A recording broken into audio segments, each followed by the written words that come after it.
এই যে অভিযোগ করেন হুজুর দোয়া কবুল হয় না, দোয়া কবুলের প্রসিডিউর আছে। প্রসিডিউর নাম্বার 1, অজু অবস্থায় দোয়া করবেন। অজু অবস্থায়, কি অবস্থায়? ফি হালাতি তাহারা, আপনি পবিত্র, এই দোয়া আল্লাহ শুনে বেশি। সুবহানাল্লাহ পড়েন। সুযোগ হলে কিবলামুখী হয়ে দোয়া করবেন। কি মুখী?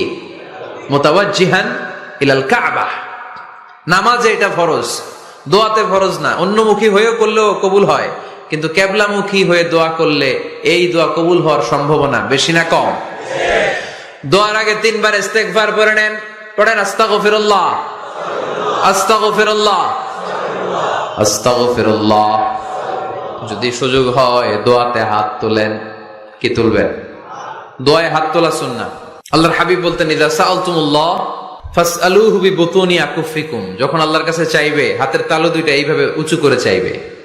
রাজি আছেন তো? সব জায়গায় না, আবার যেখানে আল্লাহর হাবিব হাত তুলেছেন ওখানে হাত তোলা সুন্নাহ। টয়লেটে ঢোকার সময় যদি দোয়া পড়া শুরু করেন, আল্লাহুম্মা ইন্নী আউযু বিকা মিনাল খুবুসি ওয়াল খাবাইস। আল্লাহ, যত শয়তান ভূত পেতনি আছে পানাহ চাই।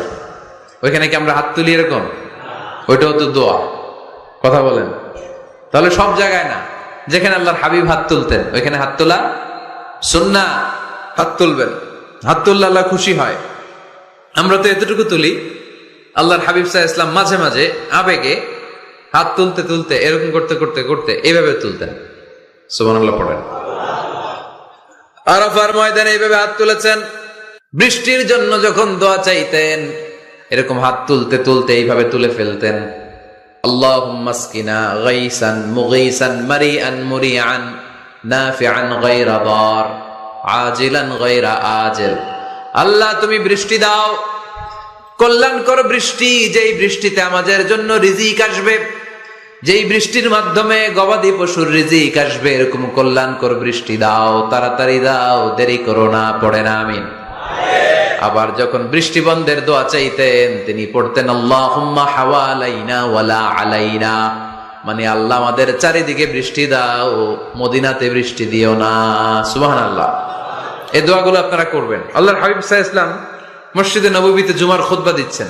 মদিনায় দুর্ভিক্ষ, মাটি ফেটে চৌচির, খা খা মরুভূমি, এক ফোঁটা পানি নাই।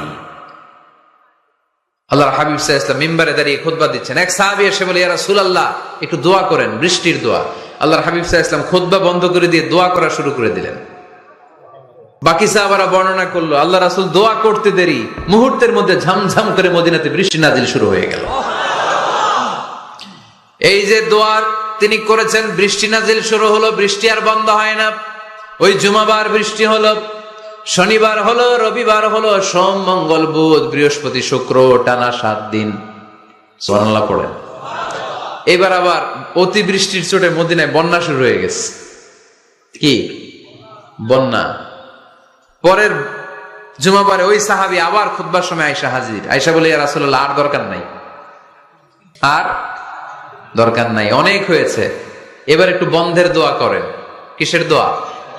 বৃষ্টির বন্ধের দোয়া। গত সপ্তাহে বৃষ্টির জন্য দোয়া, 1 সপ্তাহের ব্যবধানে বৃষ্টি বন্ধের দোয়া। আল্লাহর হাবিব আবার হাত তুলে দোয়া করলেন, আল্লাহুম্মা হাওয়ালাইনা ওয়ালা আলাইনা।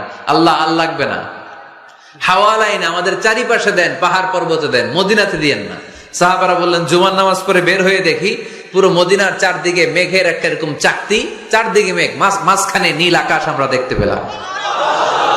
মদিনার জমিন 1 ফোঁটা বৃষ্টি নাই। ওই যে দূরে তুফান, ওই পাশে থান্ডার, বজ্রপাত, ওইদিকে বৃষ্টি, ওই যে ওদিকে বৃষ্টি। মদিনা শহরের মধ্যে বৃষ্টি নাই, এই চাকতির মাঝখান দিয়ে আমরা নীল আকাশ আর সূর্যের প্রভা দেখতে পেলাম।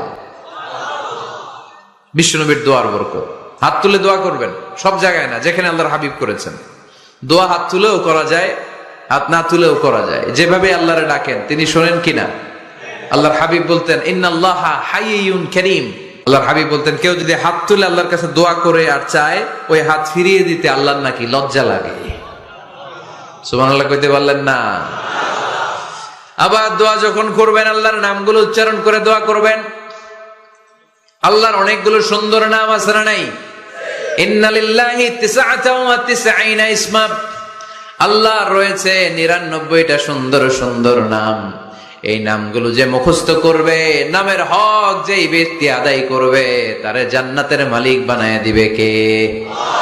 দোয়া যখন করবেন আল্লাহর আসমাউল্লাহিল হুসনা গুলো বলে বলে আল্লাহরে ডাকবেন। আল্লাহর একটা সুন্দর নাম আছে আর রহমান। কি নাম? মানে দয়ালু। রহমান মানে কি? দয়াময়। রহমান শেখালেন কোরআন, বানালেন ইনসান, শেখালেন বায়ান।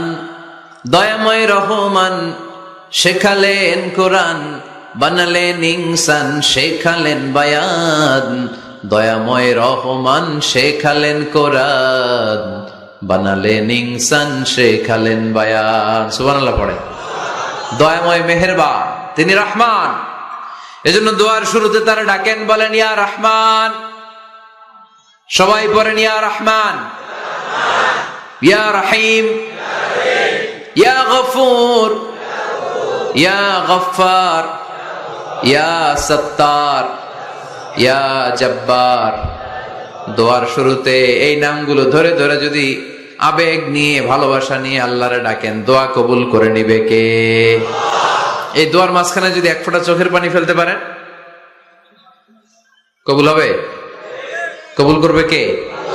চোখের পানি ফেলবার চেষ্টা করবেন। নিজেকে যত ছোট করে আল্লাহর কাছে উপস্থাপন করা যায়, যত ছোট করা যায় নিজেকে।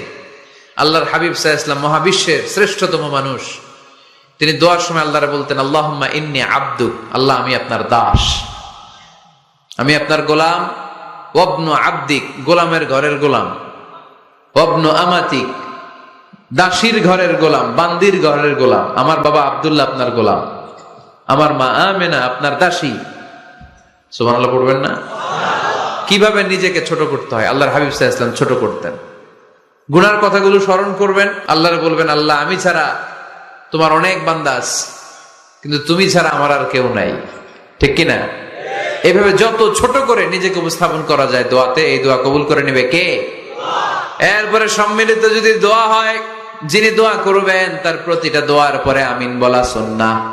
যদি কেউ দোয়া করে রব্বানা আতিনা ফিদ দুনিয়া হাসানাহ ওয়া ফিল আখিরাতি হাসানাহ ওয়া কিনা আযাবান নার, তখন সবাই কি বলবেন? এই পদ্ধতিতে যদি আপনি দোয়া করেন, আল্লাহর কাছে প্রার্থনা করেন আর ফরিয়াদ করেন, আপনার দোয়া কবুল করবে কে? যখনই দোয়া করেন আপনার ডাকগুলো শোনে কে? তারপরেও বিশেষ কিছু সময় আছে, বিশেষ কিছু মুহূর্ত আছে, ওই মুহূর্তগুলোতে দোয়া করলে দোয়া কবুল করে কে? এর মধ্যে একটা মুহূর্ত হলো তাহাজ্জুদের মুহূর্ত। কিসের মুহূর্ত? তাহাজ্জুদ পড়েন তো আপনারা? হ্যাঁ, এখন আওয়াজ নাই গলায়। পড়ি? ফজরের নামাজই পড়তে পারি না হুজুর, তাহাজ্জুদ কেমনে পড়বো? وَمِنَ اللَّيْلِ فَتَهَجَّدْ بِهِ نَافِلَةً لَكَ عَسَىٰ أَن يَبْعَثَكَ رَبُّكَ مَقَامًا مَحْمُودًا। এটা এমন নামাজ, এই নামাজের পরে দোয়া করলে কবুল করবে কে? ওই মুহূর্তে আল্লাহ প্রথম আকাশে মনোনিবেশ করেন, ডাকতে থাকে, কার কি লাগবে চাও? টাকা লাগবে টাকা দেব, সম্পদ চাও সম্পদ দেব, সম্মান চাও সম্মান দেব, বউ লাগলে বউ দেব। আছে না নাই? লাগবে না? এদিকে তো বেশিরভাগ অবিবাহিত মনে হচ্ছে। বিয়ে করো নাই কারা কারা দেখি? খাইছে। সবার তো বউ লাগবে দেখা যায়। আল্লাহর কাছে চাইবা, দিবে কে? দেয়ার মালিক কে? মনের বাসনা পূরণ করে কে? ওই আল্লাহর কাছে যেন আমরা চাই। বিয়ের কথা শুনলে সব সজাগ, আর ঘুমে ধরে না। এখন সজাগ জাতি, চাইতে হয়। যুবক ভাইরা চাইতে হবে আল্লাহর কাছে, নেককার স্ত্রী চাইতে হয়, নেককার সন্তান চাইতে হয়। তাহাজ্জুদের সালাতে যেন আল্লাহর আমরা বলতে পারি, আল্লাহ এমন জীবন সঙ্গিনী দাও, রূপবতী, গুণবতী, নেককার, যার সাথে দুনিয়াতেও থাকবো জান্নাতেও থাকবো। ঠিক কিনা? এই দাম্পত্য জীবন কি শুধু দুনিয়ায়? আমার স্ত্রী আমার সাথে জান্নাতে যাক, আমি চাই কি চাই না? মুমিনরা দুনিয়াতেও একসাথে, জান্নাতেও একসাথে। ঠিক কিনা? তাহাজ্জুদের দোয়া আল্লাহ ফিরায় না। ইফতারির আগে যে দোয়া, ওইটা আল্লাহ ফিরায় না। আজান এবং একামতের মাঝখানে দোয়া করলে ওই দোয়া আল্লাহ কখনো ফিরিয়ে দেয়। না। প্রত্যেক ফরজ সালাতের পরে আমরা যে আল্লাহর কাছে দোয়া করি, ওই দোয়া কবুল করে কে? বৃষ্টি যখন পড়ে, বৃষ্টির নিচে দাঁড়িয়ে আপনি দোয়া করবেন, দোয়া কবুল করবে কে?